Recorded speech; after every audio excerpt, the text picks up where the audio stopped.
En España, más de 2 millones de personas sufren dermatitis atópica.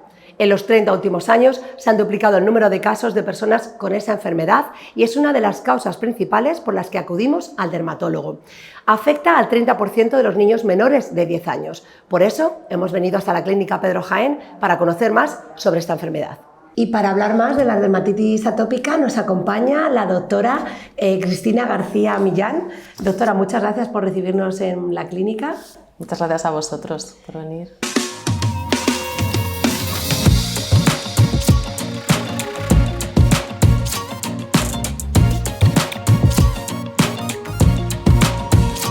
Vamos a empezar por qué es la dermatitis atópica y cuáles son las causas más comunes. Pues la dermatitis atópica es una enfermedad inflamatoria de la piel cuyo síntoma principal es el picor y la lesión elemental es la placa de eczema, que es esta placa que vemos roja, descamativa, que aparece en la superficie corporal y que, bueno, pues que ocasiona este picor característico que hemos comentado y que es muy molesto. Doctora, ¿quién suele sufrir más este tipo de afección de la piel? Esta enfermedad aparece en niños, debuta en niños de 0 a 12 meses y en edad escolar sabemos que la cifra de niños es hasta un 20-25% de afectados, aunque también tenemos dermatitis atópica en el adulto, en este caso el porcentaje sería algo más bajo, un 1-2% de adultos la sufren. ¿Y por qué es más frecuente en niños que en adultos? Es más frecuente porque es la edad en la que debuta la enfermedad. Luego, con el paso del tiempo se va estabilizando y aunque decimos, antes se decía que la dermatitis se cura a los 10, 11, 12 años, había pues como una edad a la que se suponía que ya dejabas de tener dermatitis. Realmente esto no es así, lo que ocurre es que sí que se distribuye de una manera menos generalizada, aparece menos extensa, en zonas menos extensas del cuerpo y muchas veces es mucho más débil, mucho más suave sus síntomas. Luego sí que es verdad que hay algunos adultos que la sufren con mucha más intensidad y en estos pues serían dermatitis atópica grave. ¿Es una enfermedad entonces hereditaria y es curable o no tiene cura? Es una enfermedad hereditaria, lo que pasa es que el ambiente también influye en que se desencadene antes o después, pero sí que está en el código genético la alteración tanto de la estructura de la piel, que pues, hace que tengamos una piel pues, más porosa, más fina en el paciente atópico, con una menor capacidad para producir lípidos, la grasa que cohesiona las células de la piel. Y luego también el sistema inmune también se ve afectado de forma genética, por eso es un poco, por así decirlo, más reactivo. Y la cura realmente hoy está en la inmunomodulación, que serían ciertos fármacos que se administran inyectados y que sería para casos graves, se administran de forma hospitalaria. Y bueno, pues hemos visto que en estos casos graves pues esta inmunomodulación, es decir, modular el sistema inmune para que no sea tan reactivo, pues nos da buenos resultados en estos pacientes. Para casos no tan graves o no tan fuertes es más bien tópico, ¿no? Más bien con una crema o... Sí, en los casos leves, que son la mayoría, casi el 80% de dermatitis son leves, optamos por tratamiento tópico. En este caso no la estamos curando, lo que estamos haciendo es hacer que esos brotes, esos eczemas, esas placas rojas que aparecen de manera intermitente, pues aparezcan con menor frecuencia. Pero siempre pues, sabemos que el eczema está ahí, que puede aparecer en algún momento en el que pues hay un desencadenante, como por ejemplo pues un catarro, un cambio brusco de temperatura, una vacuna, por ejemplo, algo que el sistema inmune lo altere. También se dice que por las emociones, por el estrés, por ejemplo, pues pueden aparecer los eczemas y esto es muy típico pues en niños pequeños, en adultos también y bueno, pues es uno de los desencadenantes. He leído que es la segunda causa por la que viene la gente al dermatólogo, ¿no? O sea que es algo que preocupa y que la gente se ocupa de ello, ¿no? Sí, efectivamente es un motivo de consulta muy frecuente, tanto en niños como en adultos. Doctora, vamos a volver a ese momento en el que a lo mejor acabas de tener tu primer hijo y ves ese sarpullido, ¿no? Ha preparado unas diapositivas, ¿no?, en las que podemos ver diferentes tipos del aspecto de la piel. ¿Cuándo podemos confundirlo o si se puede confundir con otra enfermedad de la piel? ¿Es posible? O sea, que un padre primerizo, una madre primeriza no sepa y no sepa actuar al ver el sarpullido, ¿o hay algo muy específico? Es verdad que la dermatitis atópica se diagnostica clínicamente y sí, en algunos casos podría confundirse con alguna enfermedad infecciosa del lactante.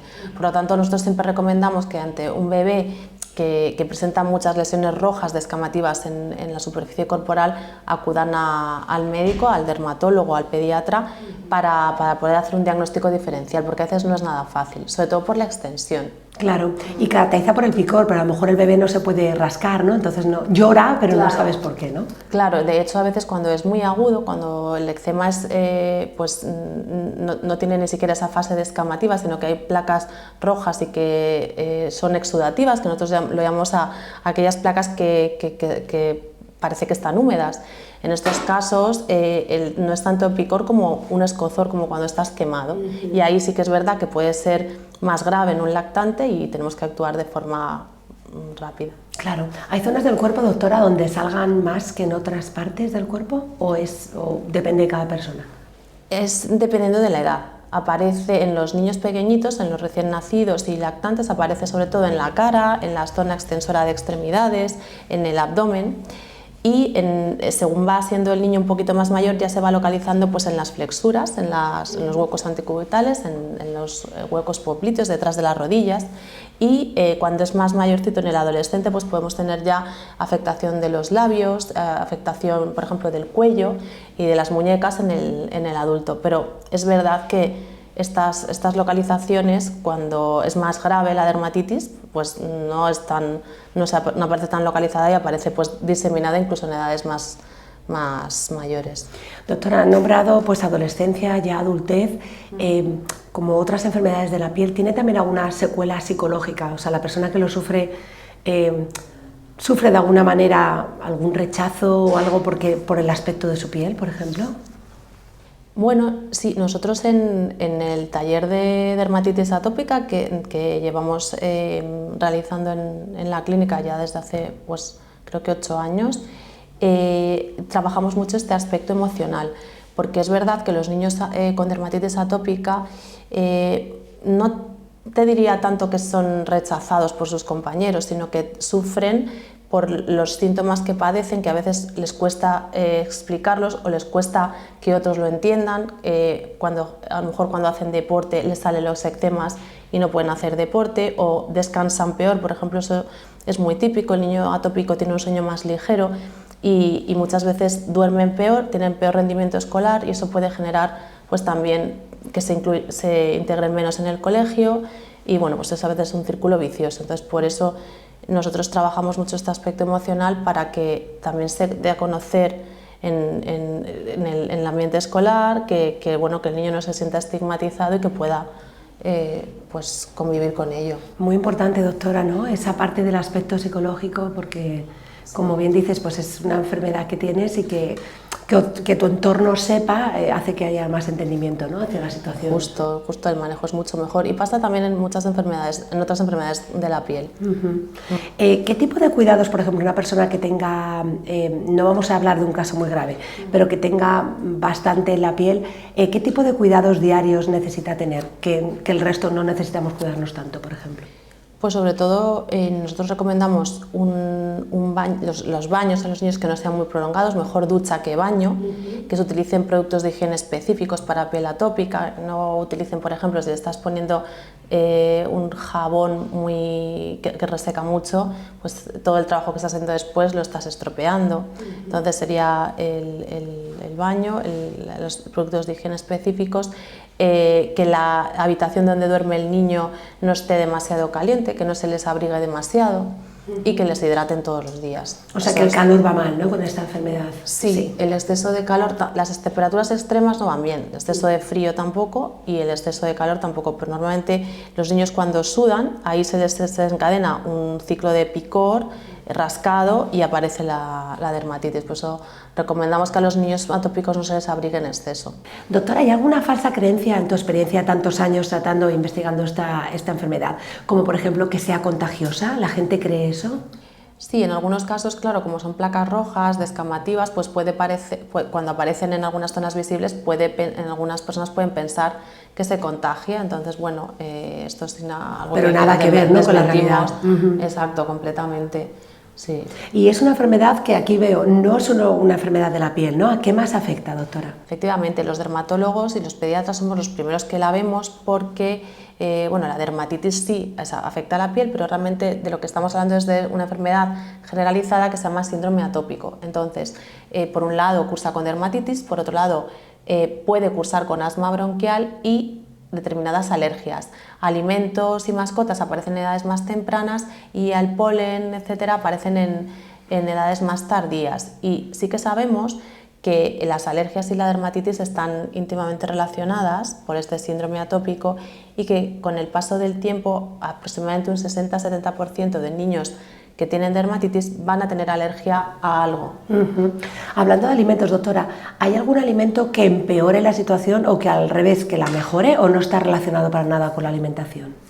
Nosotros no recomendamos la restricción de ningún alimento porque no hay evidencia de que haya ningún alimento que la mejore o que la empeore. Sí que es verdad que, por ejemplo, pues algunos alimentos cítricos o más ácidos, como por ejemplo el tomate, sí que pueden producir dermatitis en un niño atópico, pero por el contacto, por una cuestión de irritación irritativa. Y esto a veces puede causar confusión y pensar la madre que es que tiene alergia al tomate. Para esto habría que hacerles pruebas específicas de alergia. Pero vamos, que no hay ningún alimento que empeore la piel por comerlo, ni que al revés lo mejore, ¿no? No. Porque también es algo que suele ser un poco un mito, ¿no? Algo, una creencia falsa. Sí. Es verdad que en este punto hay investigación acerca de la microbiota. Entonces, la microbiota, como sabemos, son los microorganismos que están en nuestro sistema digestivo y que influyen en el sistema inmune. Pero claro, todavía no sabemos bien cómo hacer para que esta microbiota se encuentre en un estado óptimo para que la dermatitis no aparezca. Sí que podemos apoyar con ciertos probióticos en algunas fases de la enfermedad y siempre acompañando al tratamiento médico, pero en ningún caso la nutrición va a ser sustitutivo del tratamiento médico. Doctora, ¿qué rutina de cuidado de piel, por ejemplo, recomiendas para alguien que sufra esta enfermedad? Pues la rutina tiene que ser basada en una limpieza no agresiva, ¿vale? Y una hidratación exhaustiva. Básicamente el utilizar productos que no tengan detergentes agresivos para la limpieza y siempre hidratarse. Y hay algunos principios activos, por ejemplo, si me estás preguntando sobre un adulto, entiendo, ¿no? Una mujer adulta con dermatitis atópica, pues hay ciertos, por ejemplo, el ácido glicólico o el ácido retinoico que deberían evitarlos y a lo mejor pues podemos emplear otra serie de ingredientes más suaves para cuidar su piel. Si una persona que nos está escuchando cree que puede tenerlo, ¿cuáles son los pasos? ¿Cómo actuar? ¿Qué le dirías a esa persona? ¿Qué es lo primero que tiene que hacer? Pues acudir a un dermatólogo, porque realmente somos nosotros los adultos los que diagnosticamos esta enfermedad de primera mano. Es nuestra especialidad. En general, doctora, ¿encuentras que tenemos los españoles en general, que tenemos una buena salud de la piel? ¿Entendemos lo que es cuidarnos la piel? Y si nos pudieras dar, justo antes de despedirnos, unos consejos para que todos tengamos una piel saludable y tengamos una buena relación con nuestra piel. Pues yo creo que los españoles cada vez tenemos más conciencia de la salud de la piel, de qué implica cuidarse la piel y esto lo notamos los dermatólogos con el tipo de consultas que realizamos, porque cada vez yo veo más en la consulta pacientes con la piel sana, es decir, sin ninguna patología, que vienen para que les asesoremos para cuidarse. Y simplemente, pues nada, ¿cómo asesorar? Pues simplemente el realizar una rutina de cuidados basada en el sentido común, no emplear en exceso de autotratamiento con cosméticos que a lo mejor no necesitamos, sino que simplemente seguir unas pautas de limpieza, hidratación, fotoprotección y un producto adecuado anti-aging según mira que es un término que a mí no me encanta, del anti-aging, pero según nuestra edad y ya está. Perfecto, doctora. Pues para hacer un breve resumen, si notamos que nuestro hijo o nuestro bebé a lo mejor tiene esto, acudir a un dermatólogo lo más rápido posible y después ayúdame a terminar el resumen muy rapidito. Después de eso empezaríamos con un tratamiento, ¿no? Me imagino, de cremas y demás. Sí, hidratar, o sea, si sospechamos que el niño tiene dermatitis, pues acudir a un dermatólogo y mientras tanto hidratarlo con una piel específica para pieles atópicas que se encuentra en las farmacias, evitar que tenga perfume a ser posible para que no, porque los perfumes suelen ser irritantes, baños cortos. No abrigarlo demasiado. No abrigarlo demasiado, efectivamente, y que en la habitación donde duerme no esté excesivamente caliente. Perfecto, pues con esos pasos, doctora, y toda la información que nos has arrojado, ya sabremos mucho más sobre la dermatitis atópica. Gracias. A vosotros, muchas gracias.